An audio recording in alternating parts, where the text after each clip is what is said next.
नमस्कार एटोमियंस, मैं Punita Gautam, sales master in Atomy India और आज की आपकी होस्ट स्वागत करती हूँ आप सभी का हमारे एटमी सक्सेस सेमिनार में।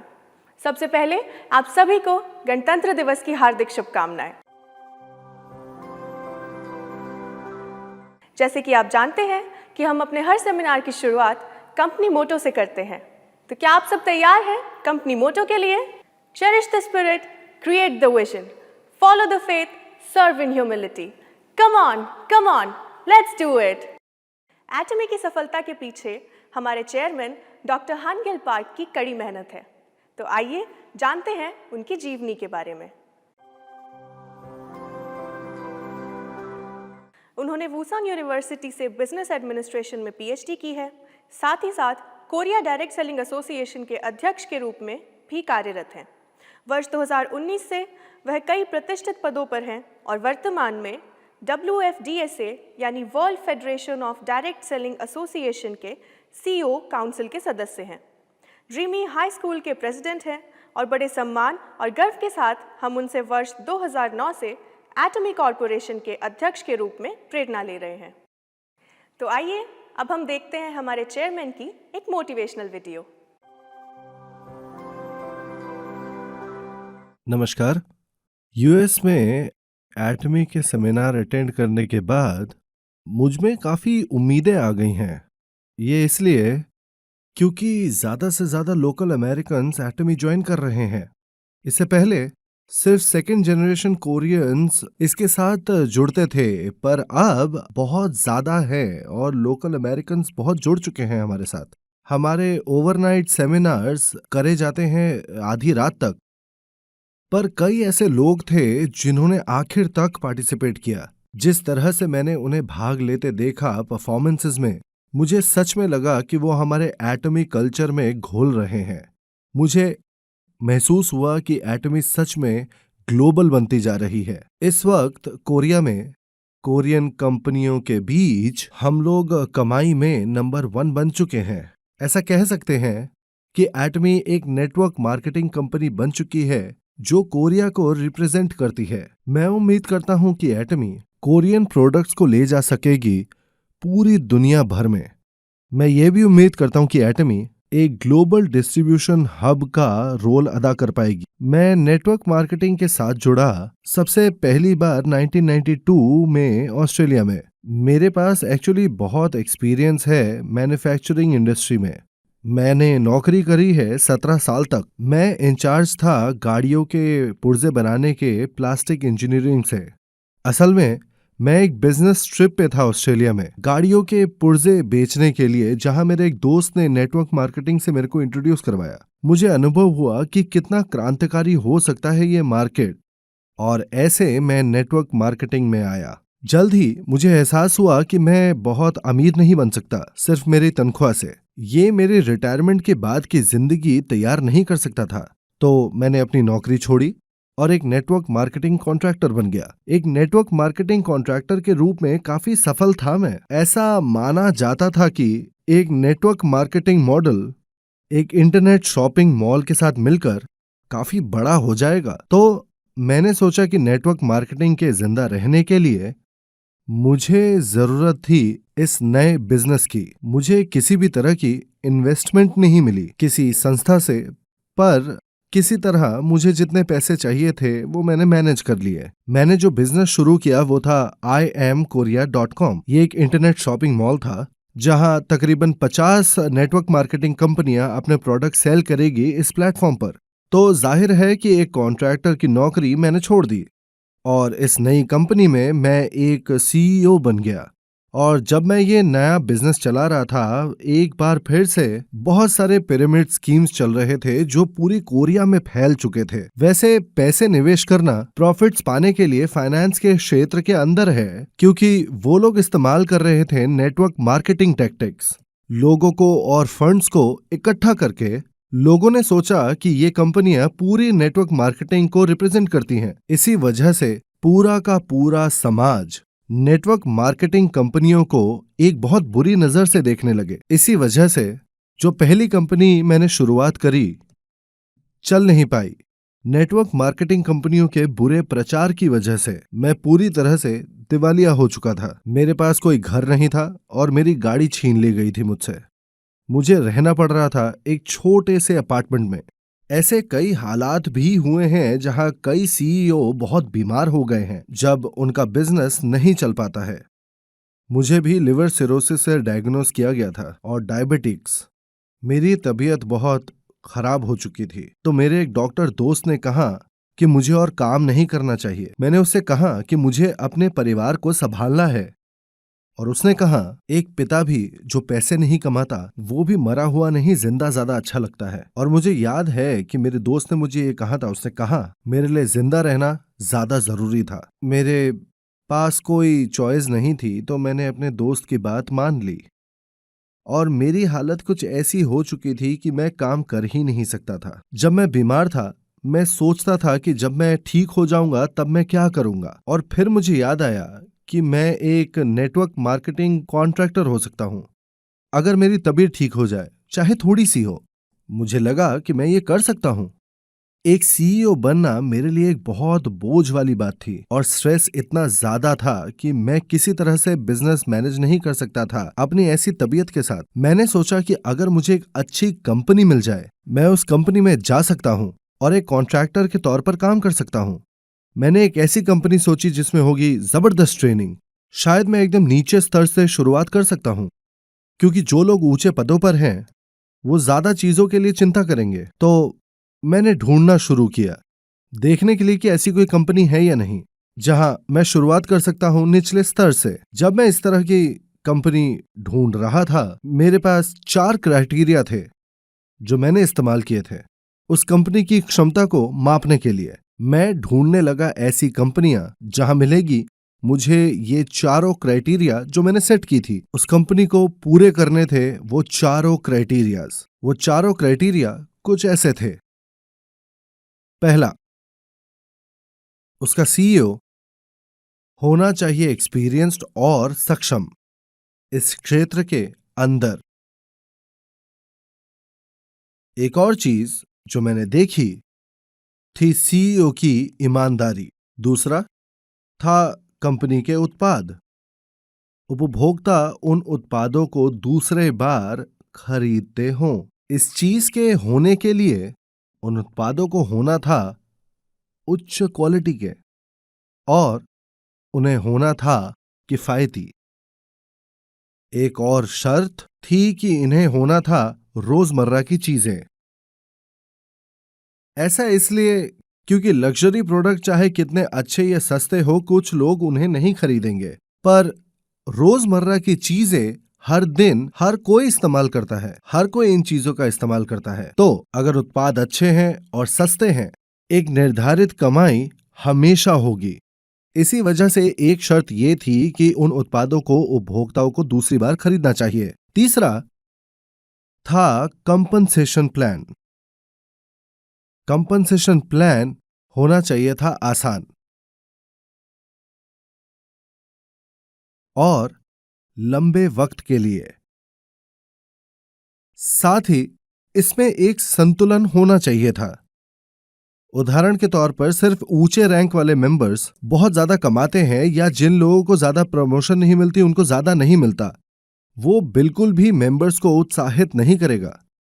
इसीलिए यह जरूरी था कि नीचे स्तर के मेंबर्स और जिनको प्रमोशन मिलती है ऊंचे पदों पर दोनों को उत्साह मिलेगा मेहनत करने के लिए। इसीलिए एक शर्त यह थी कि कंपनी के कंपनसेशन प्लान में एक अच्छा संतुलन होना चाहिए था। चौथी शर्त यह थी कंपनी के पास होना चाहिए था एक सिस्टम जिससे सफल होने के लिए लोगों को ट्रेनिंग दी जाए। क्योंकि मैं खुद काफी अच्छे हालातों में नहीं था, मैं सक्षम नहीं था कि मैं दूसरों को लीड करूं।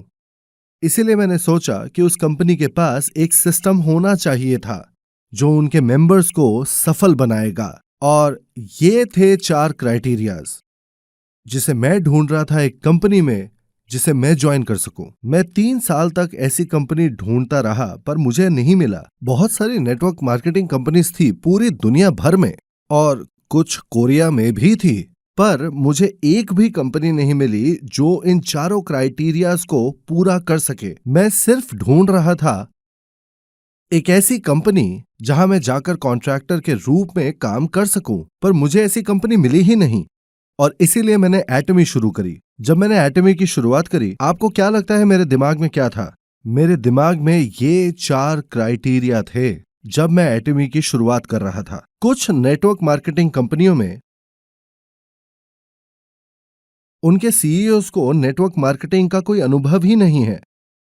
इसी वजह से कुछ परिस्थितियों में कंपनी की कमाई बढ़ती थी कुछ वक्त के लिए, पर क्योंकि कंपनसेशन प्लान बहुत समझदारी से सोचा नहीं गया था, कंपनियां कंपनसेशन प्लान बदल देती थी और फिर कुछ हालातों में कंपनसेशन कम हो जाता था जैसे ही कॉन्ट्रैक्टर को प्रमोशन मिलता। इसीलिए अगर किसी कंपनी के सीईओ के पास अनुभव नहीं है, कई गड़बड़ियां उभर सकती हैं और सीईओज बहक जाते थे बेवकूफ कॉन्ट्रैक्टर्स से। एक सीईओ को सबसे पहले जानना चाहिए स्ट्रक्चर नेटवर्क मार्केटिंग का। मैंने असल में काम किया है कॉन्ट्रैक्टर के तौर पर। मैंने नीचे से शुरुआत करी है, ऊपर तक पहुंचा हूं। मैं पहला प्रेसिडेंट था कोरिया के नेटवर्क मार्केटिंग लीडर्स क्लब का। उस क्लब में 23 सफल लोग थे, पर मैं सबसे पहला प्रेसिडेंट था। तो मुझे एक नेटवर्क मार्केटिंग कॉन्ट्रैक्टर के बारे में सब कुछ पता है और मुझे यह भी पता है कि इस इंडस्ट्री के लीडर्स क्या करना चाहते हैं। मुझे पता है कि उनके दिमाग में क्या चलता है जब वो सफल हो जाते हैं, जब वो कुछ पैसे बनाने लगते हैं। पैसा उनका लक्ष्य नहीं रहता, अगला लक्ष्य होता है प्रसिद्धि। ऐसे हालातों में कुछ लोग अपना सब कुछ गवा बैठते हैं। इसीलिए मैं सावधानियां बरत रहा हूं आप सबको ये बताकर कि आपको क्या नहीं करना चाहिए जब आप वहां पहुंचे। इसीलिए हमारी कंपनी का एक मोटो है सर्विंग ह्यूमिलिटी, जिसका मतलब है कि आप जितना ऊपर जाएंगे आपको उतना विनम्र होना चाहिए। इसीलिए मैंने सर्विंग ह्यूमिलिटी को एक अहम मुद्दे के तौर पर चुना हमारी कंपनी के मोटो के लिए। आपको पता है विनम्र कौन है? जो इस बिजनेस में नए हैं, उन्होंने शुरुआत की है, वो अभी ज्यादा पैसा नहीं बना रहे और उन्हें कुछ पता नहीं है। लोग जब लीडर बन जाते हैं तब गर्व से भर जाते हैं, तब वो अपने बारे में बहुत बड़ा सोचने लगते हैं, वो बन जाते हैं घमंडी। तब एक इंसान को विनम्र बनना चाहिए। खैर, सीईओ के पास नेटवर्क मार्केटिंग के बारे में पहले से अनुभव होना चाहिए। क्या आपको लगता है कि मैं पहले से सेंटर लीडर था या नहीं? मैं पहले एक सेंटर लीडर था और ये सच में बहुत मुश्किल था। इसीलिए मुझे पता है कि सेंटर में क्या चाहिए। मैं जानता हूं कि एक सेंटर को किस तरह की सहायता चाहिए। दरअसल मैं सेंटर लीडर्स को बहुत सारा सेंटर फीस देना चाहता हूं, पर अगर मैं ऐसा करता हूं तो बहुत सारी दिक्कतें आएंगी। आप जानना चाहते हैं किस तरह की दिक्कतें? एक सदस्य जिसके पास बहुत सारी ताकत है, वो लोभी होकर सेंटर लीडर्स के बारे में बहुत सारी बुरी बातें कहेगा। क्यों? क्योंकि वो बाहर निकलना चाहते हैं। लोगों को लगेगा कि उनको मुनाफा हो सकता है सेंटर फीस से, इसलिए लोग लगातार टूटते रहेंगे सेंटर से। जब लोग मिलते हैं तो एक सिनर्जी है, पर अगर मैंने ज्यादा दे दिया तो सेंटर विभाजित होता रहेगा और अपनी शक्ति गंवा देगा। कुछ हालातों में सेंटर का विभाजित हो जाना अच्छा है, पर अगर सेंटर फीस बहुत ज्यादा है, सेंटर के अंदर लीडर उन्हें जबरदस्ती छोड़ने नहीं देंगे। वो लोगों को नए सेंटर्स खोलने के लिए रोकेंगे। ये सब हो चुका है यूएस, जापान और कोरिया में भी। कुछ हालातों में उन्हें अलग होना होता है और एक नया सेंटर स्थापित करना पड़ता है, पर सेंटर लीडर शायद नए सेंटर को खुलने से रोकेगा। पर अगर मैं सिर्फ थोड़ा सा ही सेंटर फीस देता हूं तो उस हालात में सेंटर लीडर्स के लिए मुश्किलें हो जाएंगी और वो ऐसे ऑपरेट नहीं कर पाएंगे, तो उससे दिक्कतें आएंगी। इसी वजह से बहुत बारीक रेखा खींचनी पड़ती है। ऐसी चीजें अगर आपके साथ नहीं हुई हैं तो आप कभी समझ नहीं पाएंगे। ऐसी चीजें आपको किताबों में नहीं मिलती हैं, इसका आपको अनुभव करना पड़ता है, और वो भी खुद से। और इसीलिए मैं ये कह रहा हूं कि मेरे जैसे इंसान को सेंटर चलाने की दिक्कतों के बारे में पता है, क्योंकि मैं पहले से ही इन सब का अनुभव कर चुका हूं। सीईओ की क्षमताएं भी बहुत जरूरी होती हैं। आपको थोड़ी आईटी आनी चाहिए। आपको यह भी पता होना चाहिए कि एक संगठन को कैसे मैनेज किया जाना चाहिए। आम बिजनेस के साथ नेटवर्क मार्केटिंग की काफी सारी समानताएं हैं। आपको प्रॉफिट मार्जिन तोड़ने की जरूरत है और लोगों को मैनेज करना है। आपको टैक्सेस पे करने हैं और बैलेंस शीट्स के बारे में पता होना चाहिए। आपको पता होना चाहिए कि एक कैश फ्लो चार्ट कैसे बनाते हैं। आपको ये सब कुछ 1 सेकंड में पढ़ना आना चाहिए। इसीलिए ये बहुत जरूरी है कि एक सीईओ के पास कंपनी मैनेज करने की क्षमता होनी चाहिए। कुछ लोग छोटे बिजनेसेस को अच्छे से मैनेज कर सकते हैं, पर अगर कंपनी अचानक से बड़ी हो जाती है, वो इंसान शायद ऐसी बड़ी कंपनी को मैनेज ना कर सके। वो सीईओ अपनी अयोग्यता की वजह से शायद कंपनी बर्बाद कर दे। ऐसे बहुत से केस हैं जहां सीईओ को पता भी नहीं है कि कंपनी से पैसे को कैसे अलग किया जाए। एक सीईओ को पैसों को पैसे के तौर पर सोचना नहीं चाहिए। उसे वो सिर्फ एक नंबर की तरह दिखना चाहिए। पैसे दिखने चाहिए नंबर्स की तरह जिन्हें उन्हें मैनेज करना है। इसीलिए स्टैटिस्टिक्स का इस्तेमाल करके उसे मैनेज करना चाहिए और उसके अंदर प्लानिंग की भी क्षमता होनी चाहिए, बिल्कुल सही तरीके से कंपनी की सफलता के लिए। एटमी का आईटी सिस्टम दरअसल बहुत जबरदस्त है। ये सच में बहुत अच्छा है। चाहे मैं कंप्यूटर के आगे ना बैठा हूं, पर मैं अपना सेल फोन इस्तेमाल कर सकता हूं कंपनी की कमाई चेक करने के लिए, कंपनी का प्रॉफिट, और उसी वक्त देखने के लिए कि कंपनी कैसी चल रही है। सुबह से लेकर अभी तक मैं चेक कर सकता हूं कि हमारी कमाई और खर्चे कितने हैं। मैं एक्सपेंस रेशियो और असल प्रॉफिट्स भी चेक कर सकता हूं। मैं चेक कर सकता हूं ये सब कुछ टाइम स्लॉट से। हमने हमारे आईटी सिस्टम को डिजाइन किया है जिससे कि मैं सिर्फ अपना सेल फोन इस्तेमाल करके सब कुछ चेक कर सकूं हमारी कंपनी के बारे में। साथ ही हमारे सारे ओवरसीज ब्रांच मैनेजर्स अपने फैसले खुद ले सकते हैं। मेरे को उनके लिए कुछ भी अप्रूव करने की जरूरत नहीं है। मैंने उन्हें सारी अथॉरिटीज दी है ताकि वो फैसला ले सके, और इसका मतलब है वो जितना चाहे उतना पैसा इस्तेमाल कर सकते हैं। पर साथ ही सिस्टम ऐसे डिजाइन किया गया है कि मैं देख सकूं कि कैसे ये पैसा खर्च किया जा रहा है। तो मैंने सारी अथॉरिटी बांट दी है, पर मैं मॉनिटर कर सकता हूं सब कुछ। इसीलिए मैं पढ़ सकता हूं सारे बैलेंस शीट्स और कैश फ्लो भी पूरे बिजनेस का। ये मुझे रणनीतिक तरीके से सोचने में मदद करता है। मुझे कहां निवेश करना चाहिए और हमारी कंपनी की अभी की पूंजी। मैं सारी रणनीतियां कर रहा हूं एक्चुअल मैनेजमेंट डेटा के साथ जो हमारा आईटी सिस्टम हमें देता है। अगर एक सीईओ के पास ये क्षमताएं नहीं है, वो बिल्कुल हारेगा। ये सब कुछ एकदम मूल चीजें हैं। अगर एक सीईओ ये सब कुछ नहीं कर सकता, वो जरूर फेल होगा कंपनी को मैनेज करने में। अगला, उपभोक्ता को खुद से उत्पाद खरीदने चाहिए। कई उपभोक्ता खरीदेंगे दूसरे नेटवर्क मार्केटिंग के उत्पाद, पर सिर्फ एक बार। पहली बार के बाद उपभोक्ता को खुद से उत्पादों को खरीदना चाहिए। तो एक कॉन्ट्रैक्टर शायद उत्पाद बेच सके उपभोक्ताओं के पास जाकर या उन्हें कॉल करके, परंतु इनमें से कुछ उत्पाद इतने अच्छे नहीं है कि उनको एडवर्टाइज किया जाए, और अगर ऐसा हुआ तो कॉन्ट्रैक्टर्स के पास कुछ नहीं होगा बोलने के लिए। कॉन्ट्रैक्टर्स उन्हें एक बार इस्तेमाल करा सकते हैं, पर ज्यादा कुछ नहीं किया जा सकता अगर उपभोक्ता उसका इस्तेमाल करके संतुष्ट नहीं, चाहे आप सेल्स में कितने भी अच्छे क्यों ना हो। अगर कंज्यूमर दोबारा प्रोडक्ट नहीं खरीदता, वो आपके किसी काम का नहीं है। नेटवर्क मार्केटिंग में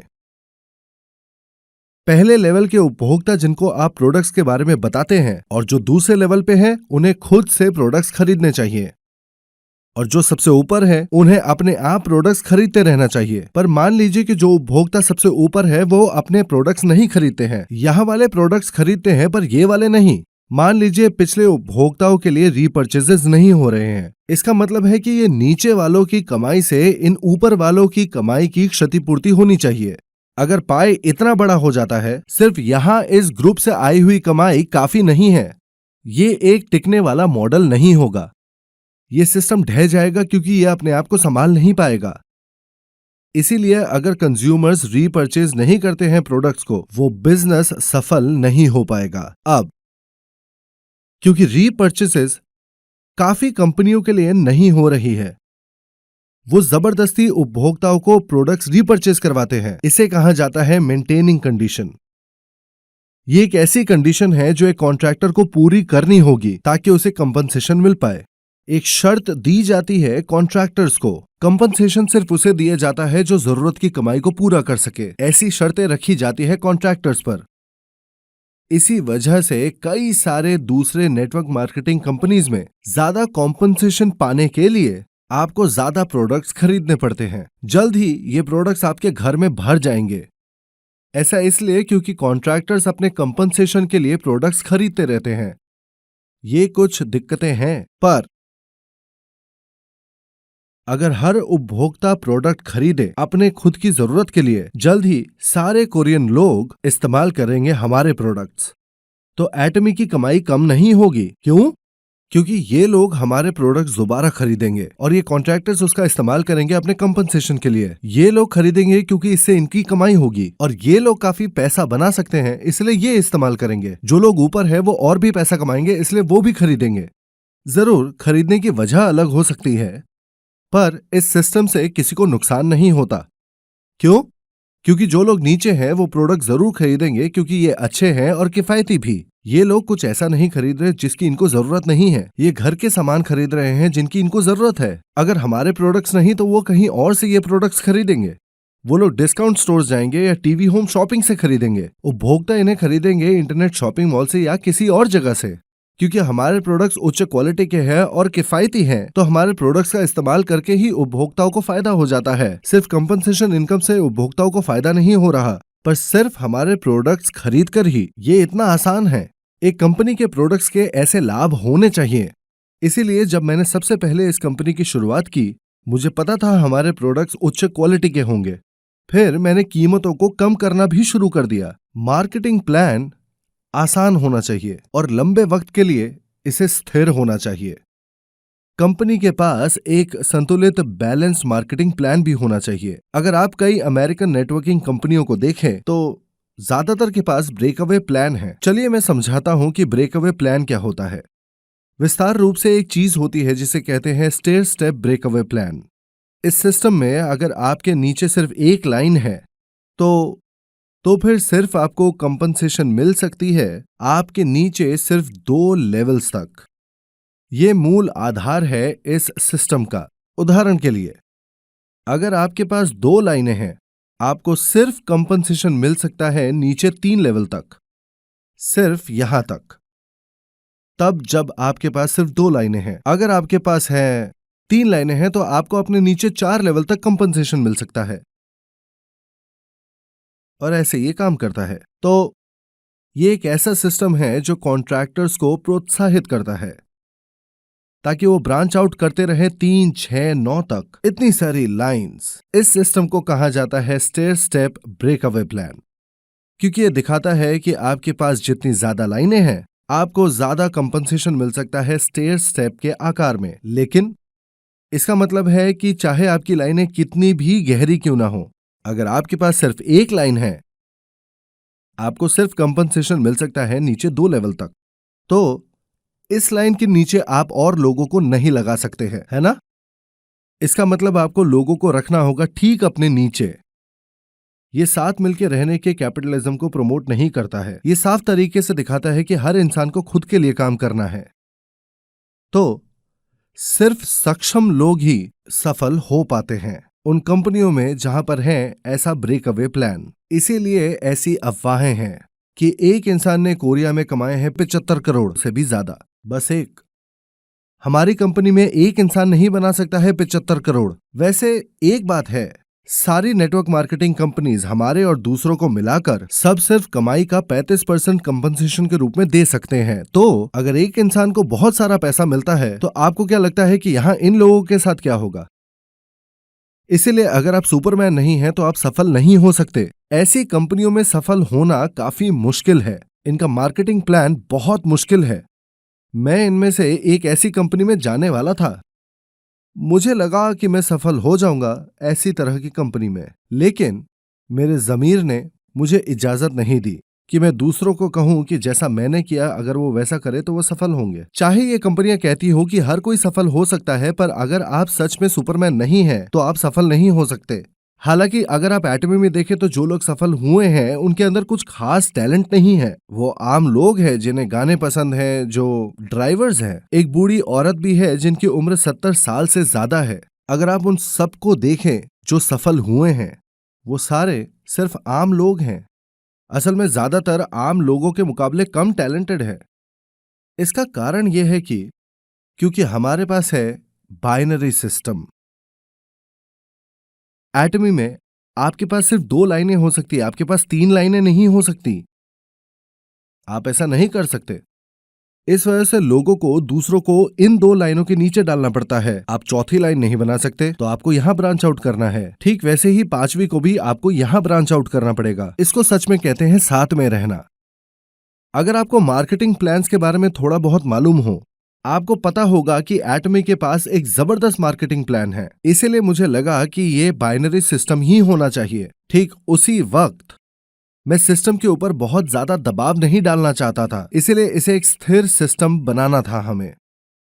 इसका मतलब है जितने ज्यादा लोग होंगे, कंपनसेशन का मूल भाग उतना कम हो जाता है ना?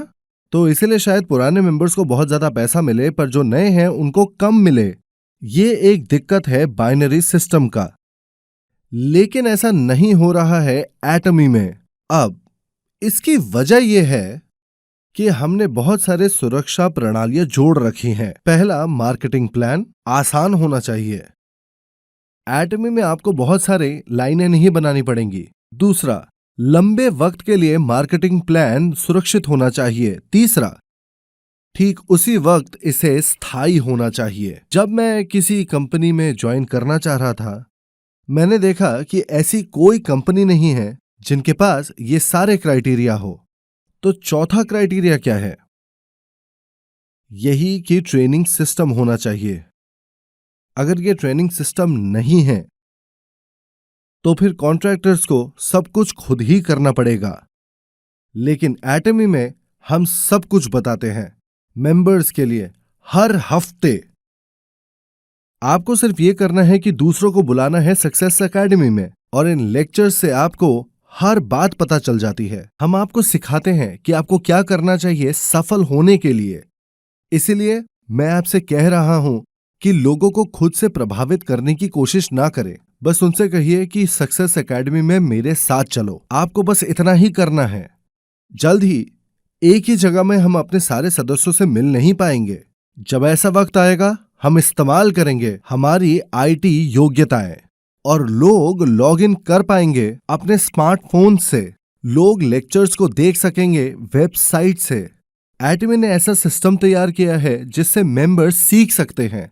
दूसरों को हमारा मार्केटिंग प्लान समझाना काफी जटिल हो सकता है। मैं आपको कह रहा हूं कि खुद से इसे समझाने की कोशिश ना करें। आपको मार्केटिंग प्लान समझने की जरूरत नहीं है। एजुकेशनल वीडियो आपको सब समझा देगी। एटमी के मार्केटिंग प्लान को मिलाकर सारे स्पष्टीकरण इस एजुकेशनल वीडियो के जरिए 19 मिनट में किया जाएगा। अगर आपको ये मार्केटिंग प्लान सीखना है, आपको तकरीबन 6 महीने लग जाएंगे। कुछ को 6 साल लगते हैं, कुछ को 6 महीने लगते हैं अगर आप स्मार्ट हैं। ये हर चीज को धीमा कर देगा। इसीलिए अगर आप इस वीडियो को सिर्फ सुने, आप सब कुछ सीख सकते हैं सिर्फ 19 मिनट में। आपको दूसरों को समझाने के लिए सब कुछ सीखने की जरूरत नहीं है। सिर्फ लोगों को बता दीजिए ये इन्फॉर्मेशन कहाँ है। जैसा कि मैंने कहा है, ये नो वेयर एज है। आपको सिर्फ उन्हें अपना बिजनेस कार्ड देना है, जिसमें कोरिया के लिए होगा atomy.kr या USA atomy.com US के लिए, और फिर आपको बस कहना है कि इस वेबसाइट में जाइए। और अगर आप उन्हें अपना यूजर आईडी और पासवर्ड दे दे तो सामने वाला इंसान वेबसाइट इस्तेमाल करके रजिस्टर कर सकता है। फिर वो हमारे प्रोडक्ट्स खरीद सकते हैं। इसलिए मैं आपसे कह रहा हूँ, ये बिजनेस सबसे जबरदस्त बिजनेस है। इस वजह से एटमी एक बिजनेस है जहां आप पैसा कमा सकते हैं दूसरे लोगों को बताकर कहां पर जरूरी जानकारियां है। जरूरी सवाल यह है कि क्या एक कंपनी के पास है ऐसा सिस्टम? अगर नहीं तो आपको सब कुछ खुद सीखना पड़ेगा और दूसरों को समझाना पड़ेगा। पर आप जानकारी आगे देते हैं, पर सामने वाला नहीं करता ऐसा, जानकारी का आदान प्रदान वहीं रुक जाएगा। इसीलिए ऐसा सिस्टम होना इतना जरूरी है। उन लोगों के लिए जो हमारा मार्केटिंग प्लान समझा नहीं सकते हैं, उन्हें सबसे ज्यादा ऐसी कंपनी चाहिए ऐसी सिस्टम के साथ। आखिरी बात यह है कि आपको चाहे ज्यादा पता हो या नहीं, आपको बस उन्हें हमारा वीडियो दिखाना है। इस चीज की वजह से अब जानकारी को बांटा जा सकता है एक अद्वितीय तेजी के साथ।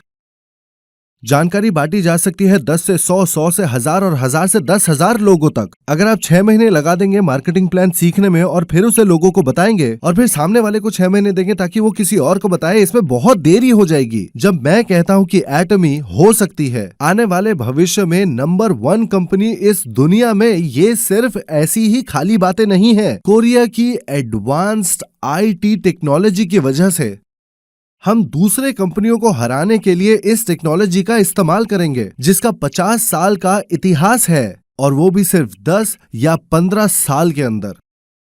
मैं उम्मीद करता हूं कि यहां सारे लोग बना सकेंगे 14 लाख से 37 लाख रुपए हर महीने, जब वो वक्त आएगा, ठीक हमारे लीडर्स की तरह। यहां हमारे पास कुछ नहीं था जब हमने शुरुआत की थी, पर हम इतने दूर आ सके हैं।